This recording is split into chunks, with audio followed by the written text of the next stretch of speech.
運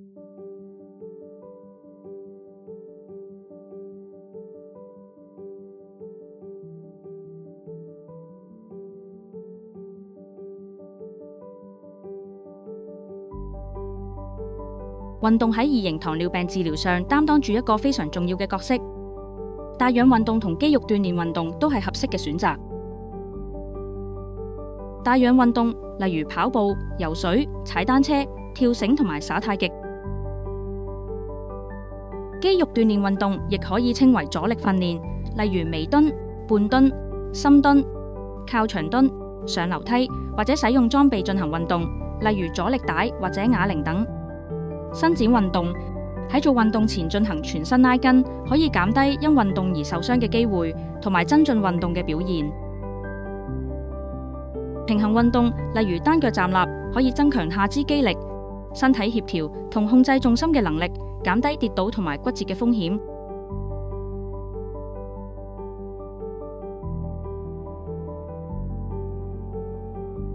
當進食碳水化合物，即係糖類，例如飯、麵同麵包之後，血糖會升高，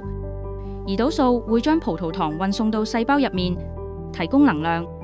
胰島素亦會將過多嘅血糖以糖原嘅形式儲存喺肝臟、肌肉同埋脂肪中，從而降低血糖水平。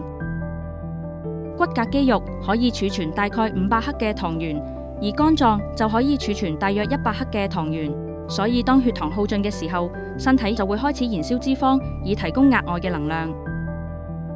換句話講，體內肌肉越多，可以儲存到嘅糖原就越多，餐後血糖就可以更快回復正常。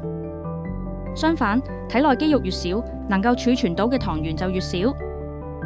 所以多餘嘅糖分就會轉化成脂肪，從而增加胰島素抗阻，最終就會導致高血糖啦。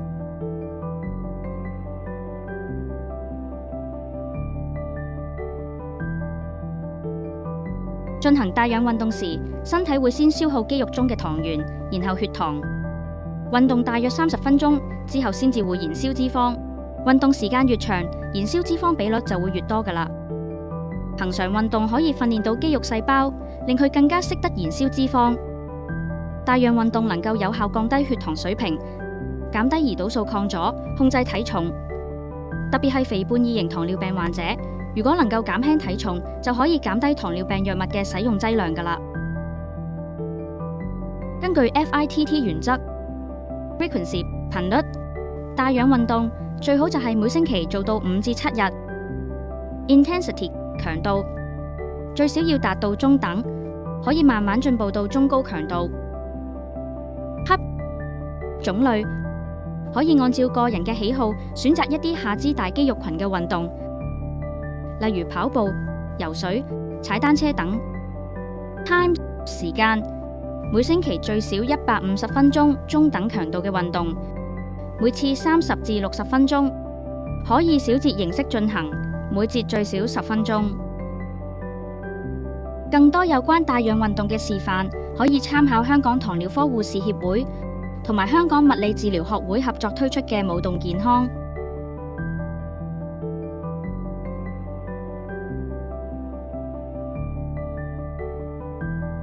增加肌肉量，減少身體脂肪，對糖尿病係非常重要，特別係2型糖尿病，因為可以減低胰島素抗阻，改善身體對胰島素嘅敏感度，令身體更加有效降低血糖，穩定餐後血糖，提高新陳代謝，可以更有效減肥。身體嘅肌肉量越多，就能夠越容易控制血糖㗎喇。應用返 FITT 原則 ，frequency 頻率，肌肉鍛煉運動最好就係每星期2至3次 ，intensity 強度可完成最大關節活動範圍嘅阻力，但係就唔好引致任何痛楚，最多能夠做到10下嘅重量，多1下都唔得嘅就係合適嘅強度。種類自選8至10種適合大肌肉群，腿部、臀部、胸部、背部、腹部同埋手臂嘅動作，例如微蹲、半蹲、深蹲、靠牆蹲、二頭肌彎舉同肩推等。Time 時間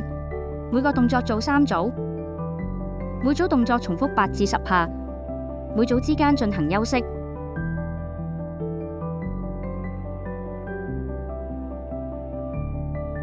同樣嘅 FITT 原則 ，frequency 頻率，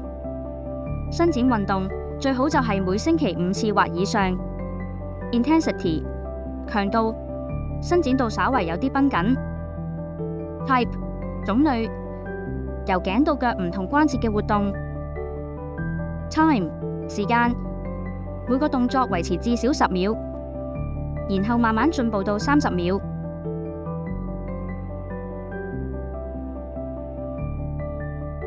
糖尿病患者嘅關節同軟組織受損嘅風險較高。運動前記得要做5至10分鐘嘅熱身運動，要量力而為，慢慢增加時間強度。患有糖尿病併發症嘅患者，好似視網膜病變、腎病變、周邊神經病變同心臟病，就記得要同醫護人員商量之後，一齊訂立合適嘅運動計劃。記得注意血糖水平。運動最好喺飯後1小時後進行。如果血糖或者血壓唔穩定，應該暫停運動。帶氧運動比肌肉鍛煉運動更有效降低即時血糖，所以運動前後需要量度血糖水平。另外，運動時應帶少量糖果小食，嚟預防同治療低血糖。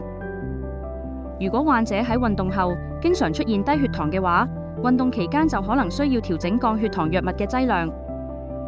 若然體重已經減輕，或者需要減低糖尿病藥物嘅劑量，就需要同醫護人員商討。最後，如果運動時感覺不適，出現心悸、胸悶或者低血糖症狀，好似心跳加速、手震、出冷汗、頭暈，就應停止運動並進行適當處理。